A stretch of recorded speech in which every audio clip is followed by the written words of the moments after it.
जगद्गुरु संत तुकाराम महाराजांची 2 फेब्रुवारीला जयंती उत्सव आम्ही मोठ्या उत्साहाने संपन्न करत असतो। या वर्षीही जगद्गुरु संत तुकाराम महाराजांची जयंती ही मिरवणूक काढून आम्ही समाजाचं जे कार्यालय आहे तिथून आम्ही निघून पूर्ण मेन रोडनी आणि याचा समारोप हा 6 नंबर शाळेमध्ये होत असतो।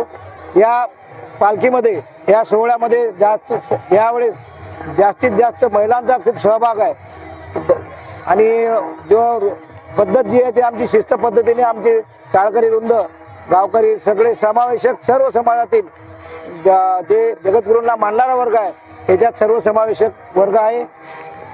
या कार्यक्रमाला येणाऱ्या सर्व समाजाच्या भाविकांचं आम्ही मनपूर्वक स्वागत करतो। पालखी निघली काय दरवर्षीप्रमाणे यावर्षीही तुकाराम महाराजांच्या जयंतीच्या निमित्तानं आज खामगाव शहरामध्ये एक भली मोठी मिरवणूक निघाली आहे आणि आपण पाहतो की ही मिरवणूक खऱ्या अर्थानं तुकाराम महाराजांचे विचार पुढील पिढ्यांपर्यंत पोहोचले पाहिजे।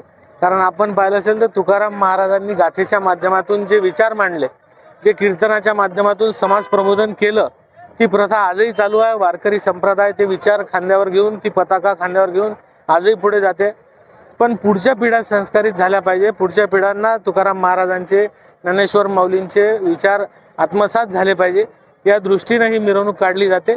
आणि आनंदाची बाब अशी आहे की खामगाव शहरातील आणि पूर्ण पंचक्रोशीतील सर्व जाती धर्माचे, सर्व सामाजिक संघटनांचे सर्व लोक या मिरवणुकीमध्ये सामील होऊन या मिरवणुकीचा एक आनंद द्विगुणित करतात आणि दरवर्षीप्रमाणे याही वर्षी ही मिरवणूक होते आणि भरपूर संख्येने, हजारोच्या संख्येने भक्त भाविक सगळे यामध्ये सामील होऊन आनंद व्यक्त करतात।